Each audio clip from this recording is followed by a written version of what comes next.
Okay. Our next material study, I think that right now I just copied the assignment, so it still says corrosion, but we're actually going to be talking about metal alloys in our next material study, and looking at specifically why we choose certain alloys. One of our topics we're going to go over essentially the metals that we use in the industry and why they're chosen and for what applications. And so you're going to pick one of those components and you're going to discuss what that alloy is, what its weaknesses are, what its strengths are, why we use it. And that's going to be our next material study. Okay, let me. For our next material study, are you going to have the same kind of links that you want us to use like you did for the last one? I will give you some helpful links to just areas to find like composition of alloys, right? Because alloys are a mixture of different metals. And so knowing exactly how much copper and nickel is in such and such type of steel will be part of what you need to do. So I'll give you some links on where to find that info. But no, you're going to pick a metal that we use in some application in the nuclear industry. And so it doesn't have to be any specific accident. So it'll be a little bit less prescribed what you guys got to look at. Does that make sense? Yeah, is it already up there with what we need to do?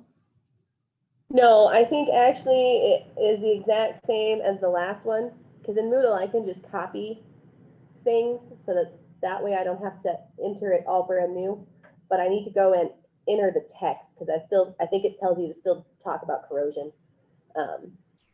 But we have a couple weeks till that's due, so I was going to update that over the weekend. Okay.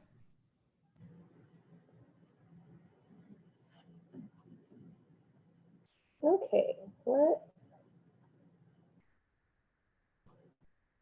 talk about metals and polymorphism.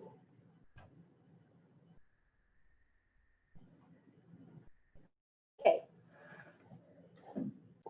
so we're going to talk about the definition of polymorphism. We're going to talk about the alpha, beta, and gamma phase, and we're going to talk specifically about uranium because it's a great example. And then we're going to talk about phase diagrams for metals, which are substantially different than the phase diagrams we've been talking about in thermo. And we'll talk about why and what information is in them. Okay, so polymorphism is the ability of a metal to exist in two or more crystalline forms, depending upon the temperature and the composition. So as temperature increases or decreases, and that base metal is mixed with different other metals to form different alloys, you can switch between alpha, beta, and gamma phase, all of which will typically have a different crystal structure in each phase. Some don't change every single time, but in general, you're going to go between at least one other crystal form at one of those phases. Okay? Pretty much all metals and metal alloys exhibit this property. There's very few exceptions, and they have to be specifically made to not be polymorphic. Uranium is a great example because each phase there's a very different crystalline structure, and each structure is very specific to that phase and has different properties. And so because we know where these phases exist based on the temperature, we know certain properties of uranium, and so we know which phase we want to form our uranium in if we're going to utilize it in, for example, high temperature applications. Okay, so let's go through the phases and we'll talk about uranium as we go. So temperatures will vary for the phases based on the metal or alloy we're talking about, right? So these specific temperatures are specific to uranium, but the general idea of a room temperature to some moderate temperature and then a moderate temperature to some high temperature, and then that high temperature all the way up to melting, typically where the phases exist. But specifically, 663 degrees Celsius, that's where uranium's alpha phase ends. So does that make sense? Don't think that these temperatures are for all alpha, beta, and gamma phases of all materials. Uranium. This is just uranium. Yep. Okay, the alpha crystal system is characterized by 3 unequal axes at right angles. So this crystal structure is unlike any of the 3 that we talked about earlier this week, right? It's not body centered cubic, it's not face centered cubic, it's not close packed hexagonal. It's its own odd, complex thing. It's not very common. It is pretty unique to uranium. But because it's unequal, when you heat and cool the alpha phase within its range, you're going to have drastic dimensional changes and distortions because this is at some weird unequal angle. And so one side might be what melts and contracts, contracts and expands as you change that temperature, and the other side may not because it's not equal. So it doesn't do this in a predictable way, and it doesn't do it in a uniform way. And so heating and cooling within that alpha phase temperature range really gives you wacky new shapes, the technical term there. So this property is why we will never use pure uranium metal as a fuel in a nuclear power plant. Because as our temperatures change and we contract and expand, we can't predict the direction or shape that it will take. And so it's essentially going to be guaranteed to bust out its fuel cladding, right? It's going to go in some weird direction and it's going to deform that zircaloy that's packed around it, and we don't know in which way. And that fuel clad is what is credited for holding in our fission gases. So as soon as it's deformed, we have a major accident scenario, right? So pure uranium metal is never going to be a fuel because of its polymorphic properties. Okay, beta phase goes from about 663 to 764 degrees C. So this is kind of our middle temperatures.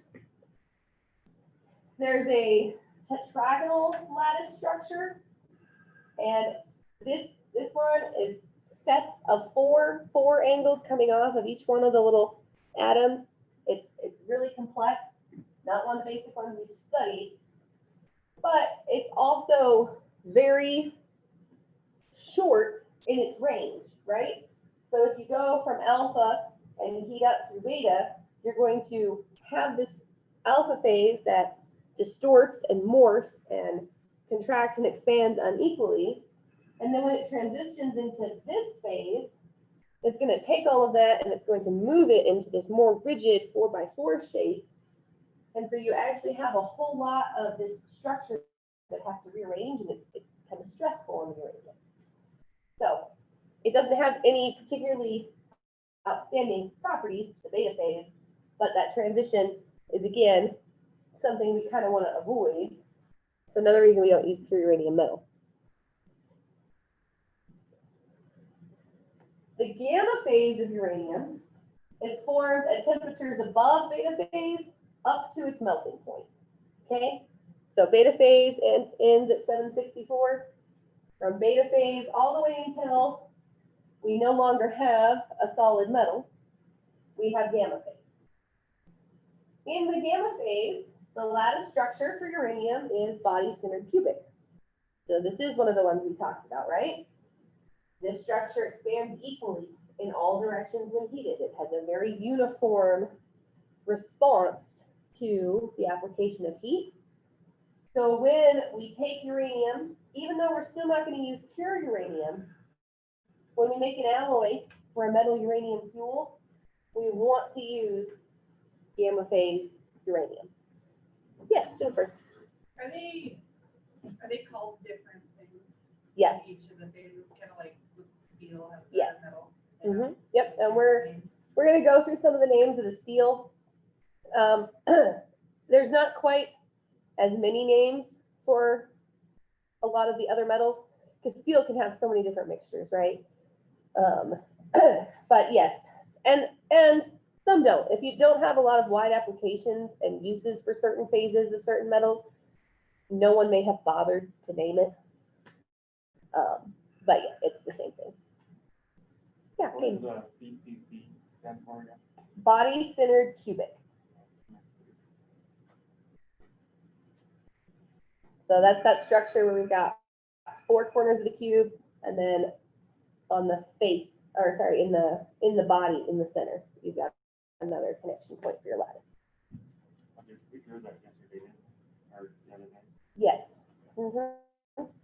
And there's a kit over there that you can put together a model of it if you want to see it, not just on paper. Okay. Any questions online?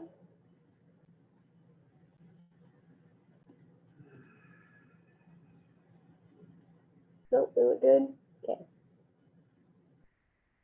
All right. So now we're going to switch. We're going to talk a little bit about iron, and then we're going to talk about phase diagrams. So iron is a great example because it changes between our 3 common types of crystal structures: body-centered cubic, face-centered cubic, and hexagonal close packed.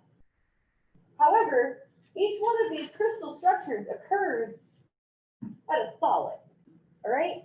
So this isn't a phase change in that we're going between a solid, a liquid, and a vapor, right? This particular transformation between crystal structures while remaining a solid is called by material scientists an allotropic transformation, okay? So this is our metal switching between crystal structures as it changes between alpha, beta, and gamma phase. On the phase diagram, there are going to be areas where it shows us where we start to hit melting, right? And go between melting and solidification. But understand that alpha, beta, and gamma phase are all specifically a solid. And you might have something in that phase that starts to melt, and you have partially that crystal structure and partially a liquid, and we'll see a picture of this. But we're technically not having our thermodynamic phase change in the same way. We're talking about allotropic transformation. That's the technical term, okay? It also shows things kind of specific to metals. Have you guys ever heard the word eutectic? Yeah? Okay, so a little familiar? Okay. So these eutectic phase diagrams show the different phases. They're going to show the percentage of each phase present at a specific temperature and alloy composition. You're going to see how the phases are affected by changes in that alloy composition and temperature, or sometimes both, right? And as you add more than one base metal or more than one metal in the alloy, or sorry, more than 2, you keep adding, they can get very complex. And they got lines that go everywhere. I've got one at the end of the slideshow that's for some steel that looks crazy. I'm not necessarily going to ask you to read information from these, because a lot of times with common materials, we have it tabulated, and it's just a lot easier to take it from a table. But I do want you to understand what these are and a couple of the few key features, okay? Okay. So we're going to show an example of one in just a second with a couple of points. All temperatures above the liquid line, any combination of the metals are going to be liquid, right? So as that liquid line goes across our temperature, anything on the other side of that, above it, is going to be liquid. It doesn't matter if the phase of the metal is different underneath that liquid line. At some point, it's going to hit a temperature and it's going to be a liquid, okay? the eutectic point is where the alpha and beta phases freeze together alternatively. So as you are solidifying this metal, essentially what will happen is the grains of both alpha and beta, so we talked about what grains were, right?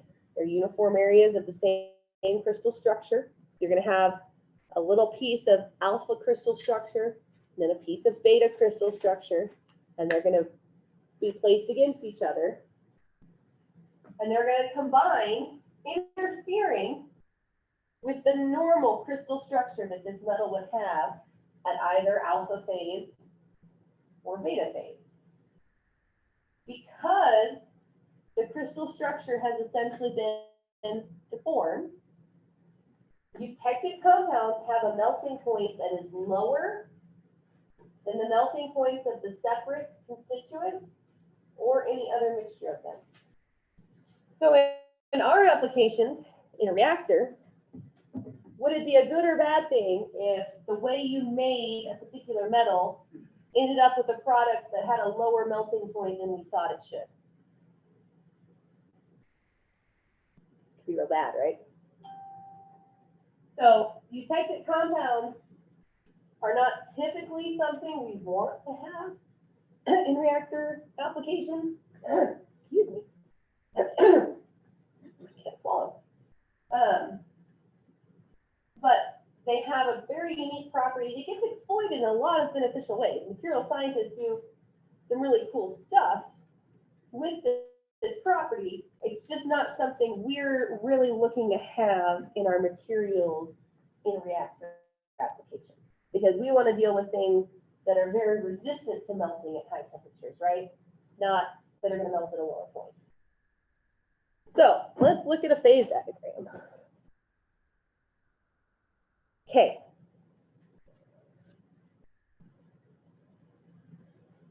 So where is, so right here, alpha, this alpha region, we have a solid, right, in the alpha phase. This beta, we have a solid that's in the beta phase, okay? Here, we're going to have our alpha and beta existing together. And this liquid line has liquids above it, okay? So once you get to this temperature, either in Celsius or Fahrenheit, you're going to be a liquid, right? We've hit the melting point from our thermodynamic phase diagram, right? Right here, you have your eutectic point where your alpha and your beta are going to essentially be alternately freezing together, right? So as you go from that liquid into that solid, both together are going to be interfering with each other's crystal structure, okay?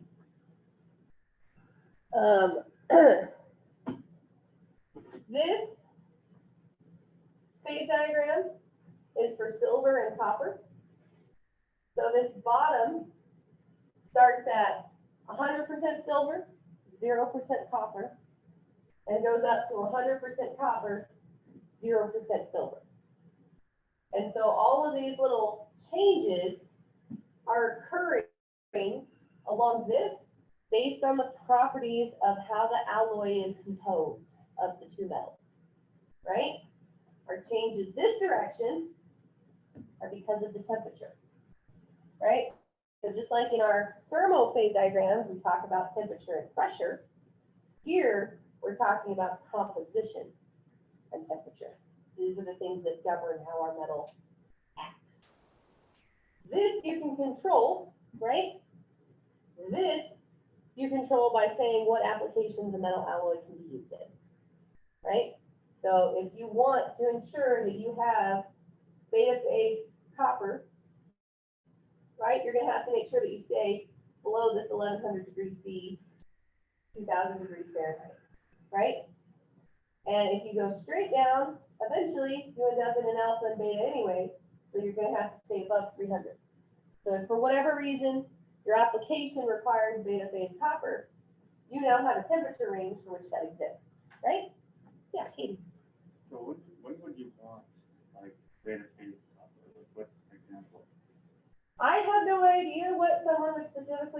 beta phase copper 4.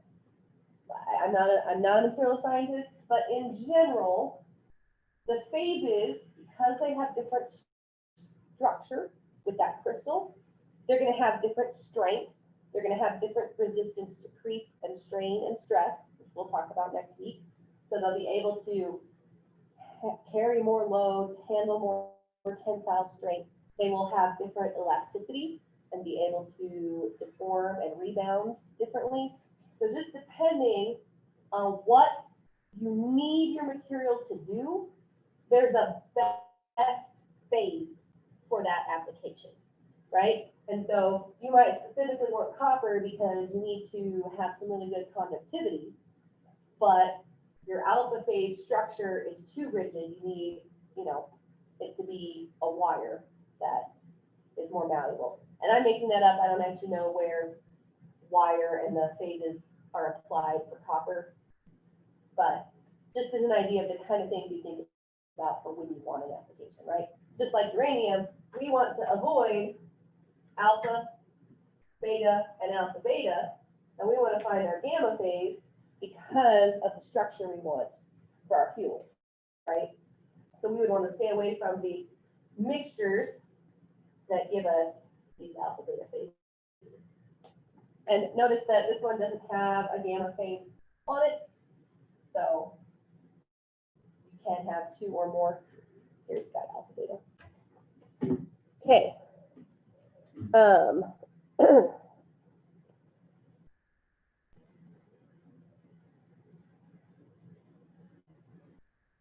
Okay, let's look at a different one. This is iron and carbon. What's different about our percent scale here? Smaller range. Way smaller range. We're stopping at 5. That's because of when you get above 5% carbon in your metal, you're now a cast iron, and you have a different phase diagram, right?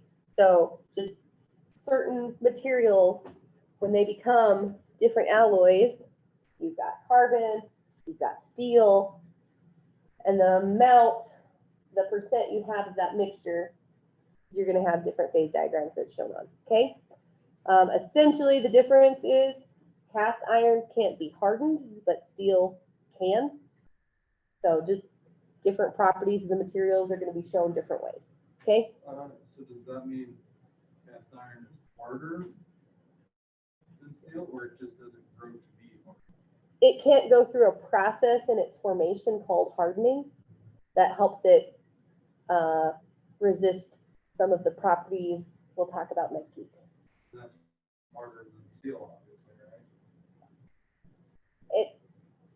It also, it's kind of weird because it also is going to encompass like being brittle and things that are not just purely good, right? So hardening is a lot of times not necessarily just talking about hard and soft, but also hardened against certain defects. Does that make sense? We'll get to it in more detail next week. Yeah, Joe. Could you go back to the phase diagram slide, 2 slides back? This one? Yeah.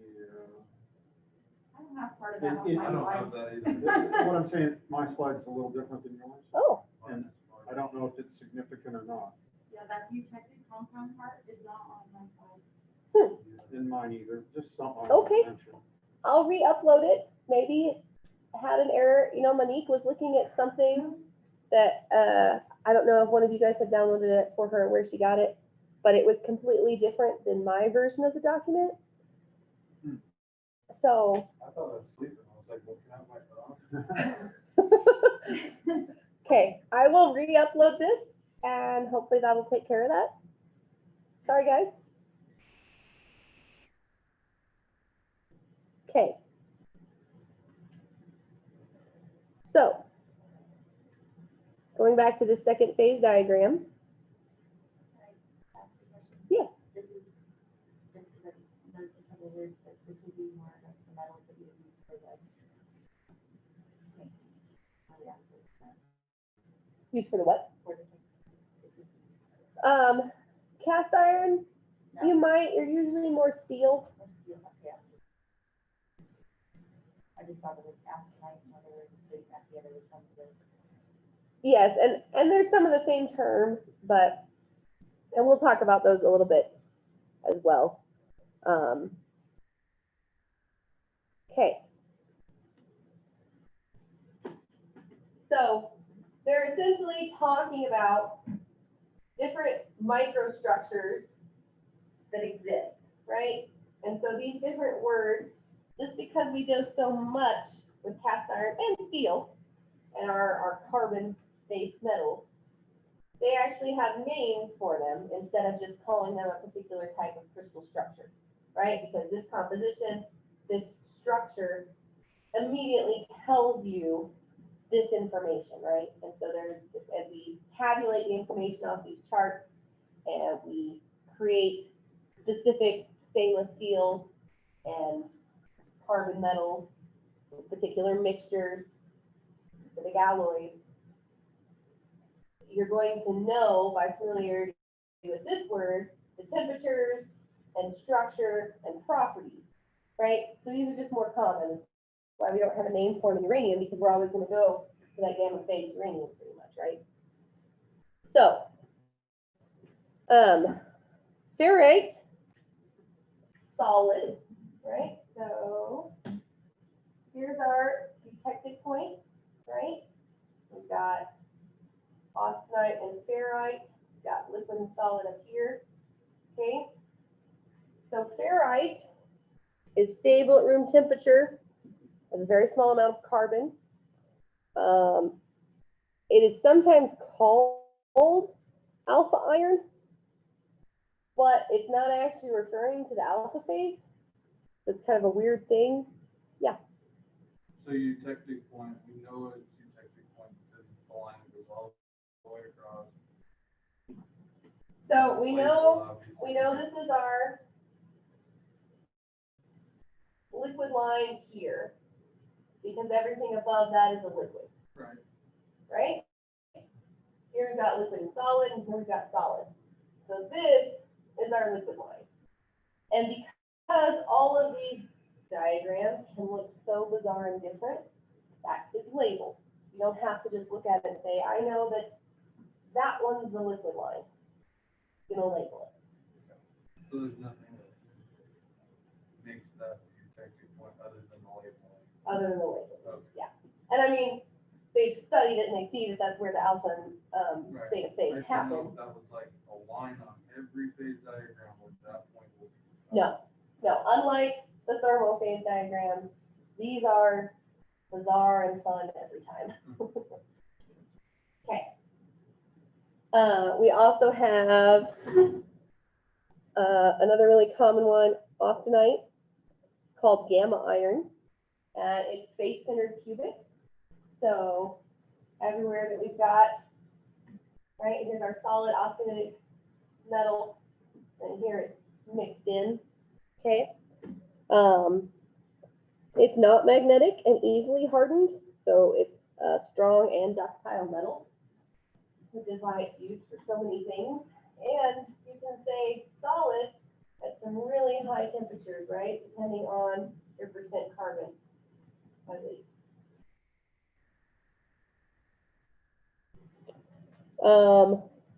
Pearlite is thin alternating layers of ferrite and cementite.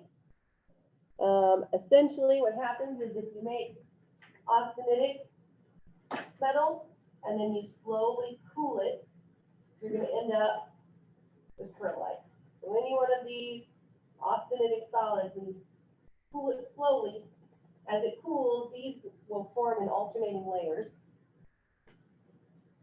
And that changes your metal, and it's usually more ductile.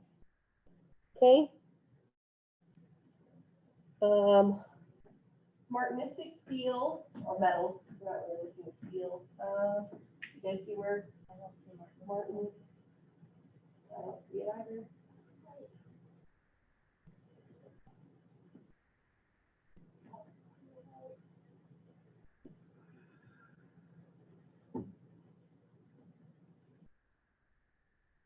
So it's going to be when you take this and quickly cool it, so they may not have gone down low enough. Well, no, we go to 0. I'm not sure why it's not labeled. It should be somewhere down here. Under perlite, so all perlite, underneath here we should get smart mystic. But instead of slowly cooling into our perlite, you're gonna take this and you're gonna dunk it in cold water, you're gonna quench it, and you're gonna cool it really quickly. And that's how you get smart mystic, right? So because we have all these different combinations and phases happening, how we control the transition between them allows us to really carefully control the properties of different metal compounds that we form, right? We can force it into different crystal structures which have different properties by how we interact across this diagram. Does that make sense? Okay, we've got one more here. This one is for more carbon metal. I forget which one, but this one has iron and carbon in it. But here's our liquid, right? So tile is labeled. We don't have to just know it. They're going to have in general more of this kind of shape. You can kind of tell that, but they're labeled, right? So we've got gamma phase, austenite, and here it is too, but now they've added some iron and carbon, right? So now this is a slightly different compound, okay? Here, you still have your gamma, now it's got some liquid, now it's going to be all liquid, right? So each one of these little sections that's marked on this chart, oh, here we go, cast iron and steel. So we're splitting between these two based on our carbon content. It's just showing all the different ways it can mix and create different phases, all of which are going to have different properties. We're going to talk about how all these different properties matter and interact next week.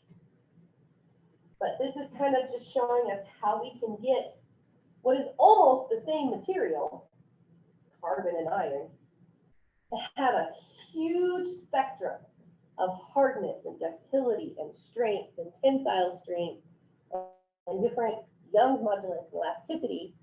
All these things we'll define next week, is because we have this ability to change the crystal structure depending on the temperature we're at and the compound that we're mixed with. So I'm not going to necessarily put one of these on a test and ask you to tell me where is gamma phase austenite, right? But I am going to say we have information from phase diagrams. What's the significance?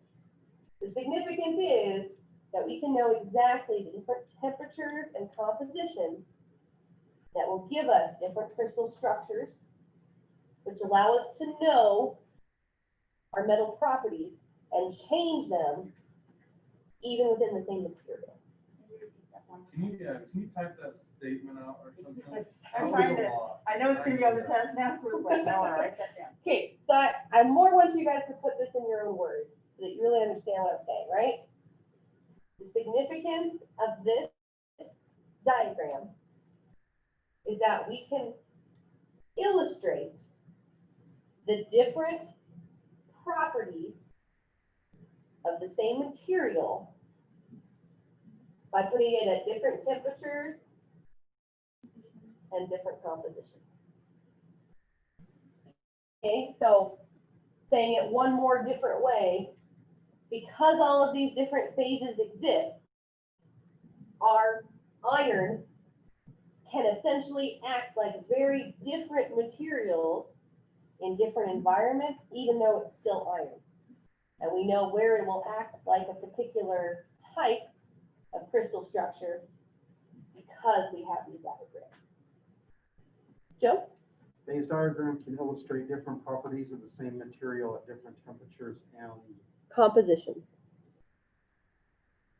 I have another question too. Yeah. This is our last slide. So, questions? On that slide, Yes. the liquid region is separated into 3 parts. Will you say again what the meaning of the 3? Yes. So here, every single composition is liquid. Okay. Whatever the composition of the mixture is above that temperature, it's a liquid. Over here, if you have enough carbon to be a cast iron, there's a certain little spot where you're going to be liquid but have some solid carbon and iron. Well, what metal did you start out with, or what material? Was it steel? to begin Yeah. with? Yeah, so here at the bottom is weight percent carbon. So if you have low enough carbon in your carbon metal, you're steel. And then as you get more carbon, you become a cast iron. So it just depends on where that point falls. Right. So let's say I have 6 weight percent carbon and I'm at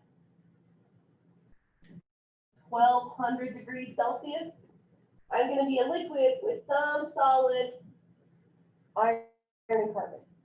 But over here, if I have 2 weight percent carbon and I'm at 1200, there's going to be some liquid with austenitic steel. And there's no other inputs besides temperature Well, there's this composition input. that you started with. Right, right. So if we know, hey, we're looking at this material and it's this composition and we know it, then we're gonna watch what happens to it as it goes through each temperature. Only temperature affects it, that is correct. You'd probably be asked though, like, at this temperature, at this composition, where, right, like, what is the phasor? I'm not planning to put that on the test, Yeah. but we do take this information and put it sometimes into tables, and I might make you guys use the table. But when I was an undergrad in nuclear engineering and we had to take our materials classes, material science, materials engineering, we spent half a semester just on these diagrams and actually doing everything that was in them. And I have never used it again because we don't make the materials.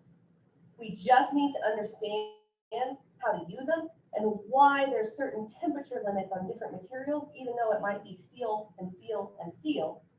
They're all of different structures and different properties and therefore different temperature ranges, right?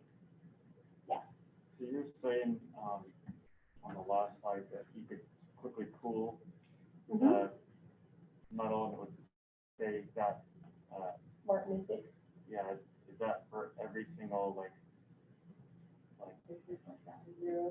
Yeah, so right here, somewhere in this area, should be martinistic, because you go from austenitic, you slowly cool, you get your pearlite, right? So somewhere down here should be our martinistic steel. It's just not labeled on the two that I picked out, which is fine. oh, there's only one that's martinistic? It goes from Austin. Yeah, austenitic, quick cool, goes down higher. But yes, Kyle, I'm not gonna ask you to read this graph because they're all different and there's a ton of little obscure pieces on this that I don't think you'll use in the workplace. What were you guys saying? Martinistic? Isn't that what you want? As we were just talking about, isn't that what you want to make the steel hold up like your well? You want it. Yeah, it's really common to use because it's really hard and it has some great properties. But it's not used for everything, right? It's kind of, you have a very specific process you have to make it, which increases cost then, right? Isn't that how they fix the wells on the? Yeah. Right. It is. Because it's, And if it's not real good quality, that's why it just keeps you right. So, creeping. yeah, because you're gonna have the ability for these crystals to interact, right, and change your structure. One of the reasons they like martinistic so much is you have something that you get all the way in this phase and then you quickly quench it, right? And so it doesn't go through this layering transformation. And why it's got some of the properties it does. So much I learned on that report, but not till the very end. Anybody online have some questions?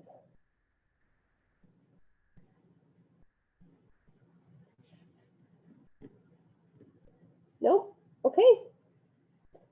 All right, guys. Well, that is it for today. I did put this one up on the YouTube channel. If you guys want to watch it again, it's there. And I will see you all